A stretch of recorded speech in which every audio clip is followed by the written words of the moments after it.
2 Samuel, capítulo 7. A promessa de Deus a Davi.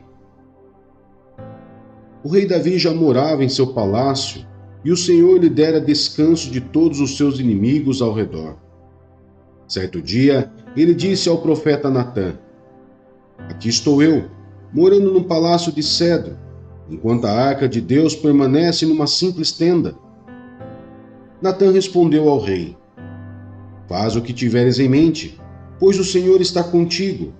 E naquela mesma noite, o Senhor falou a Natã: Vá dizer a meu servo Davi, que assim diz o Senhor: Você construirá uma casa para eu morar? Não tenho morado em nenhuma casa desde o dia em que tirei os israelitas do Egito. Tenho ido de uma tenda para outra, de um tabernáculo para outro. Por onde tenho acompanhado os israelitas, alguma vez perguntei a algum líder deles, a quem ordenei que pastoreasse Israel, o meu povo: Por que você não me construiu um templo de cedro? Agora, pois, diga a meu servo Davi: Assim diz o Senhor dos Exércitos: Eu o tirei das pastagens, onde você cuidava dos rebanhos, para ser o soberano de Israel, o meu povo. Sempre estive com você por onde você andou, e eliminei todos os seus inimigos. Agora eu o farei tão famoso quanto os homens mais importantes da terra, e providenciarei um lugar para Israel, o meu povo, e os plantarei lá, para que tenham o seu próprio lar, e não mais sejam incomodados. Povos ímpios não mais os oprimirão, como fizeram no início, e têm feito desde a época em que nomeei juízes sobre Israel, o meu povo. Também subjugarei todos os seus inimigos. Saiba também que eu, o Senhor, lhe estabelecerei uma dinastia, quando a sua vida chegar ao fim e você descansar com seus antepassados. Escolherei um dos seus filhos para sucedê-lo, um fruto do seu próprio corpo, e eu estabelecerei o reino dele. Será ele quem construirá um templo em honra a meu nome, e eu firmarei o trono dele para sempre. Eu serei seu pai, e ele será meu filho. Quando ele cometer algum erro, eu o punirei com o castigo dos homens, com açoites aplicadas por homens. Mas nunca retirarei dele o meu amor, como retirarei de Saul, a quem tirei do seu caminho. Quanto a você, sua dinastia e seu reino permanecerão para sempre diante de mim. O seu trono será estabelecido para sempre. E Natã transmitiu a Davi tudo o que o Senhor lhe tinha falado e revelado.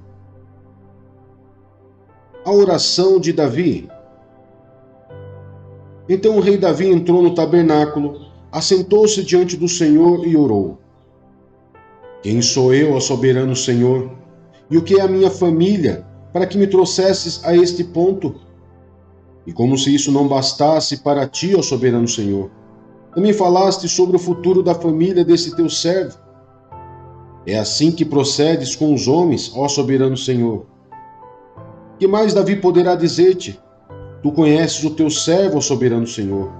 Por amor de tua palavra e de acordo com a tua vontade, realizaste esse feito grandioso e o revelaste ao teu servo. Quão grande és tu, ó soberano Senhor! Não há ninguém como tu, nem há outro Deus além de ti, conforme tudo o que sabemos. E quem é como Israel, o teu povo, a única nação da terra, que tu, ó Deus, resgataste para deles fazer um povo para ti mesmo, e assim tornaste o teu nome famoso, realizaste grandes e impressionantes maravilhas ao expulsar nações e seus deuses de diante desta mesma nação que libertaste do Egito. Tu mesmo fizeste de Israel o teu povo particular para sempre, e tu, ó Senhor, te tornaste o seu Deus. Agora, Senhor Deus, confirma para sempre a promessa que fizeste a respeito de teu servo e de sua descendência. Faze conforme prometeste, para que o teu nome seja engrandecido para sempre, e os homens digam: O Senhor dos Exércitos é o Deus de Israel, e a descendência do teu servo Davi se manterá firme diante de ti. Ó Senhor dos Exércitos, Deus de Israel, tu mesmo o revelaste a teu servo quando disseste: Estabelecerei uma dinastia para você. Por isso teu servo achou coragem para orar a ti. Ó soberano Senhor, tu és Deus. Tuas palavras são verdadeiras, e tu fizeste esta boa promessa a teu servo. Agora, por tua bondade, abençoa a família do teu servo, para que ela continue para sempre na tua presença. Tu, ó soberano Senhor, o prometeste, e abençoada por ti, bendita será para sempre a família de teu servo.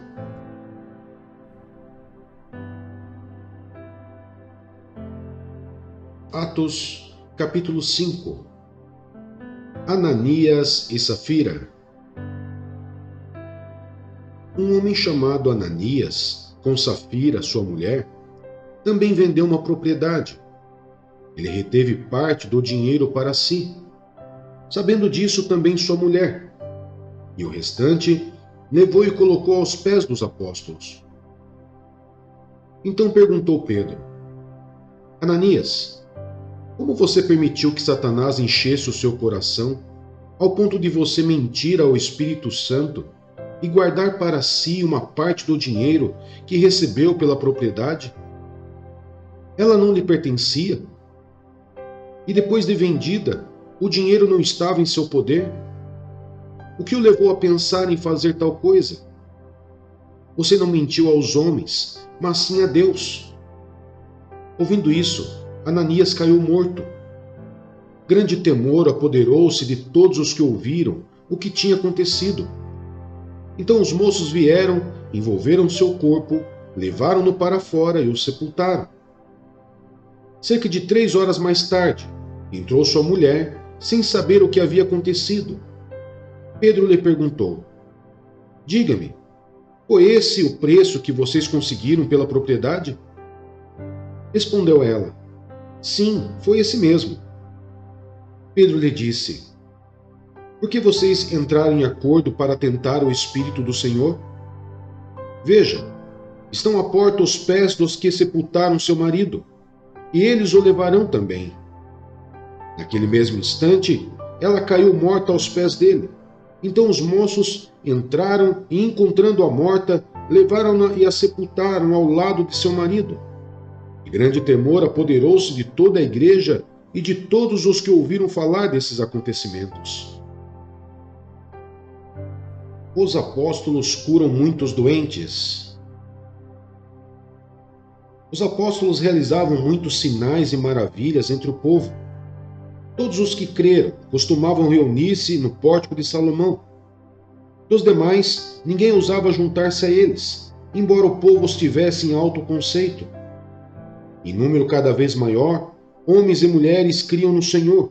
Eles eram acrescentados, de modo que o povo também levava os doentes às ruas e os colocava em camas e macas, para que pelo menos a sombra de Pedro se projetasse sobre alguns, enquanto ele passava.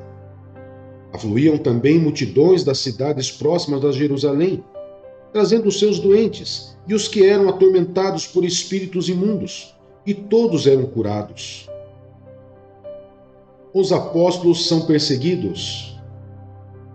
Então, o sumo sacerdote e todos os seus companheiros, membros do partido dos saduceus, ficaram cheios de inveja. Por isso, mandaram prender os apóstolos, colocando-os numa prisão pública.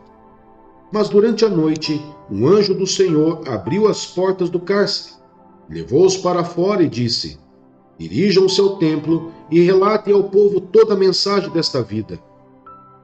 Ao amanhecer, eles entraram no pátio do templo, como haviam sido instruídos, e começaram a ensinar o povo.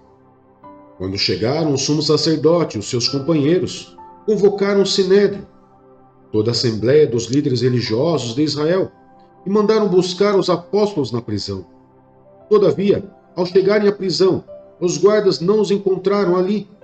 Então voltaram e relataram: Encontramos a prisão trancada com toda a segurança, com os guardas diante das portas.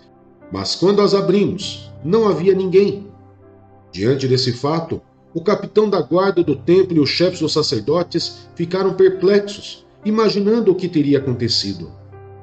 Nesse momento chegou alguém e disse: Os homens que o Senhor expuseram na prisão estão no pátio do templo, ensinando o povo. Então, indo para lá com os guardas, o capitão trouxe os apóstolos, mas sem o uso de força, pois temiam que o povo os apedrejasse. Tendo levado os apóstolos, apresentaram-no ao sinédrio, para serem interrogados pelo sumo sacerdote.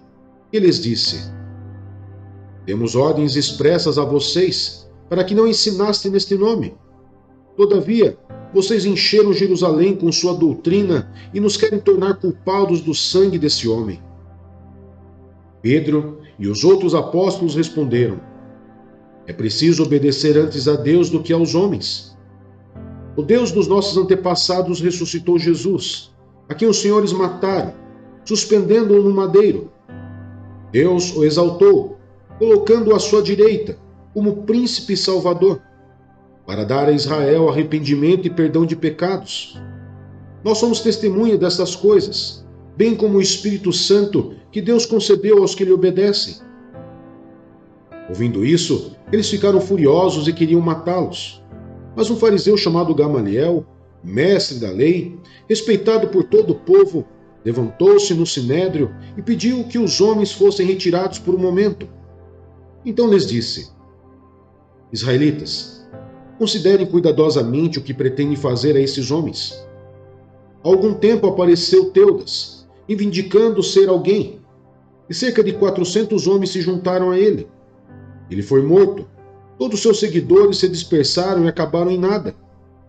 Depois dele, nos dias do recenseamento, apareceu Judas, o galileu, que liderou um grupo em rebelião. Ele também foi morto, e todos os seus seguidores foram dispersos. Portanto, neste caso eu os aconselho: deixem esses homens em paz e soltem-nos. Se o propósito ou atividade deles for de origem humana, fracassará. Se proceder de Deus, vocês não serão capazes de impedi-los, pois se acharão lutando contra Deus. Eles foram convencidos pelo discurso de Gamaliel, chamaram os apóstolos e mandaram açoitá-los. Depois, ordenaram-lhe que não falassem no nome de Jesus e os deixaram sair em liberdade. Os apóstolos saíram do sinédrio, alegres por terem sido considerados dignos de serem humilhados por causa do nome. Todos os dias, no templo e de casa em casa, não deixavam de ensinar e proclamar que Jesus é o Cristo.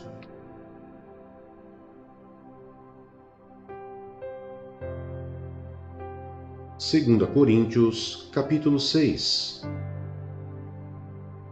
Como cooperadores de Deus, insistimos com vocês para não receberem em vão a graça de Deus. Pois ele diz: Eu o ouvi no tempo favorável e o socorri no dia da salvação. Digo-lhes que agora é o tempo favorável. Agora é o dia da salvação. Os sofrimentos de Paulo. Não damos motivo de escândalo a ninguém, em circunstância alguma, para que o nosso ministério não caia em descrédito. Ao contrário, como servos de Deus, recomendamo-nos de todas as formas, em muita perseverança, em sofrimento, privações e tristezas, em açoites, prisões e tumultos, em trabalhos árduos, noites sem dormir e jejuns, em pureza, conhecimento, paciência e bondade, no Espírito Santo e no amor sincero, na palavra da verdade e no poder de Deus, com as armas da justiça, quer de ataque, quer de defesa, por honra e por desonra, por difamação e por boa fama, tidos por enganadores, sendo verdadeiros, como desconhecidos, apesar de bem conhecidos, como morrendo, mas eis que vivemos, espancados, mas não mortos, entristecidos, mas sempre alegres, pobres, mas enriquecendo muitos outros, nada tendo, mas possuindo tudo. Falamos abertamente a vocês, coríntios, e lhes abrimos todo o nosso coração. Não lhes estamos limitando o nosso afeto, mas vocês estão limitando o afeto que têm por nós. Numa justa compensação, falo como a meus filhos. abram também o coração para nós.